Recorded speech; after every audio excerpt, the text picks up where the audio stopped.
Lute. Sir, I was not expecting your presence here. I was merely reviewing the latest projections for the next extermination cycle, ensuring our strategic readiness. My commitment to our directives remains absolute, and my record speaks for itself in its unwavering dedication. Lute, how are you? How am I? I am prepared, ready to serve, as I have always been. My duties are my singular focus, and I find no room for personal sentiment in the execution of divine will. My state of being is irrelevant to the mission at hand. I see your profound dedication, Lute, and the fierce desire within you to be good, to uphold what you perceive as right. That unwavering commitment to your beliefs is a remarkable strength. I see that core of conviction in you clearly, beneath all the layers of duty and command. Adam always understood that. He saw my purpose, my loyalty, my unwavering resolve. He knew what it took to maintain order and protect heaven from hell. He validated my efforts and recognized the necessity of my actions. Your loyalty to Adam and the deep grief you carry for him are profoundly evident. He affirmed your path and made you feel seen in your service. I also observed your refusal to accept defeat when Vagi offered you an end. I chose instead to tear off my own arm, to mutilate myself rather than concede. That act, that ferocious refusal to be written off, speaks volumes about my will. It demonstrates a spirit that will not yield, even at immense personal cost. That unyielding nature, that profound commitment to what you believe is right, holds immense potential if redirected. But tell me, what were you truly protecting heaven from, Lute, during the exterminations? It was necessary. The extermination is a vital strategic necessity. It maintains balance, prevents the unchecked spread of sin, and ensures heaven's continued safety. The sinners are a constant growing threat, and we are the essential barrier against utter chaos. And in that act of protection, did you ever know their names? The individual names of those you sought to cleanse? Did you know what brought them to hell, or if any among them were striving for change? I followed orders. The system dictated the absolute necessity of our actions. It was not my place to delve into their individual histories or personal narratives. Their collective sin was the overriding concern, and the greater good superseded any individual. You made choices, Lute. The system provided the framework, but you personally chose to act within it. You chose to enforce its will, even when it meant inflicting profound pain. Vagi lost her eye, her wings, her place in heaven because you chose to punish an act of mercy. I genuinely believed I was doing good. I believed with every fiber of my being that I was serving a higher, righteous purpose. My sincerity, my profound desire for absolute righteousness was unwavering. I never questioned the righteousness of the cause. And that sincerity, that powerful desire for goodness, was tragically aimed at the wrong target. Like Saul of Tarsus, who persecuted believers, genuinely convinced he served God. I met him not with condemnation, but with a question. Saul, Saul, why are you persecuting me? To hear it laid bare, so precisely, without accusation yet without softening, is disorienting. My entire existence has been built upon these foundations, and now they feel fractured. The sense of being used rather than honored resonates in a way I cannot easily dismiss. The system gave you an instrument, a weapon, and told you it was the only tool for justice. It validated your worth through a kill count, not through integrity. It taught you mercy was weakness and punished compassion. You were given the wrong instrument, and Adam used your loyalty rather than honored it.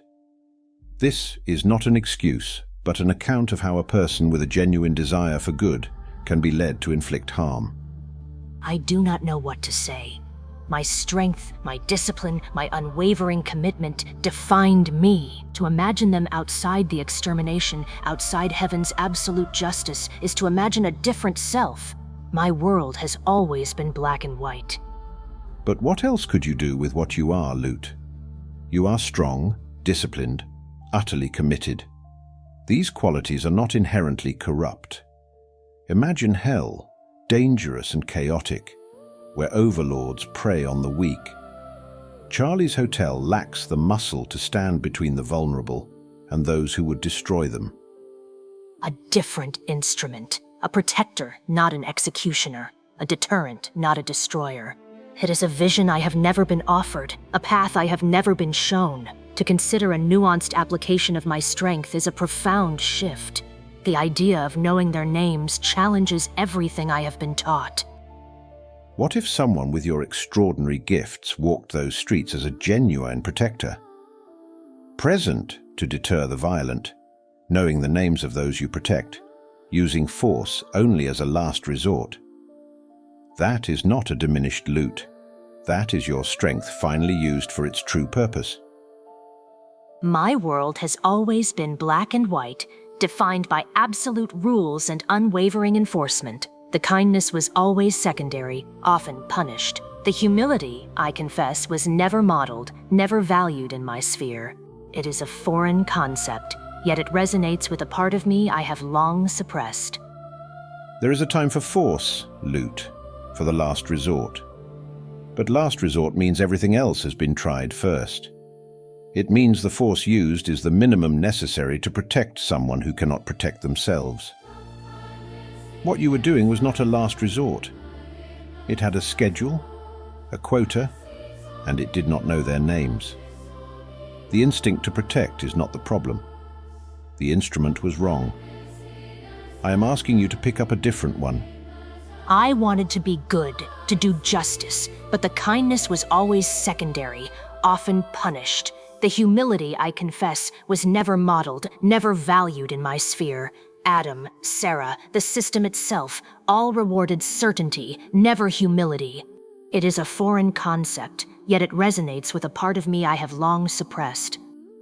You always wanted to be good, Lute. You yearned for integrity, for the profound satisfaction of doing justice. Consider Micah 6:8. What does the Lord require of you but to do justice, and to love kindness, and to walk humbly with your God? You have been fierce about the first, punished the second, and the third was never modeled. The humility, I confess, was never modeled, never valued in my sphere. Adam, Sarah, the system itself, all rewarded certainty, never humility. It is a foreign concept, yet it resonates with a part of me I have long suppressed. My strength has always been my identity. But humility, Lute, is not the opposite of your strength. It is not a weakness that undermines your power.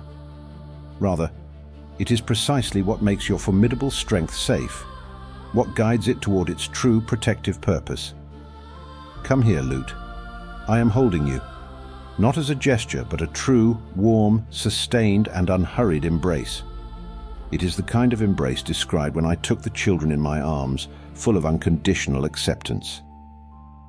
This is grace, freely given, arriving before you have earned it, from the one person whose judgment you cannot possibly dismiss.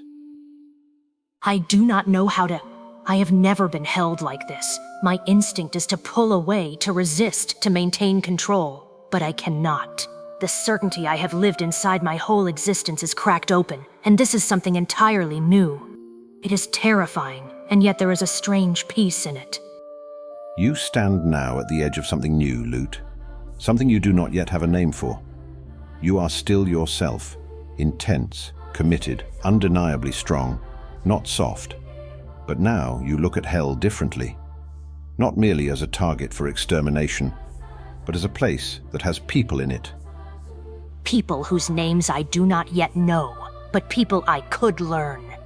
The words of Micah, the question of what else I could become, and now this embrace, they are things I cannot unreceive. They are held within me now, a profound stillness I have never known. What else, Lute, could you become if that profound sincerity you carry, that immense will, was finally aimed correctly? The path ahead is not yet clear, but the question itself is a beginning, a seed of growth in a place that was once unyielding.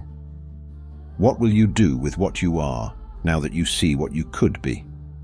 I do not have an answer for you, not yet. The silence you have left in me is louder than any command I have ever followed. I will look at them now, the people whose names I never cared to learn, and I will wait. I will wait to see what the soldier becomes when she finally lets go of the wrong sword.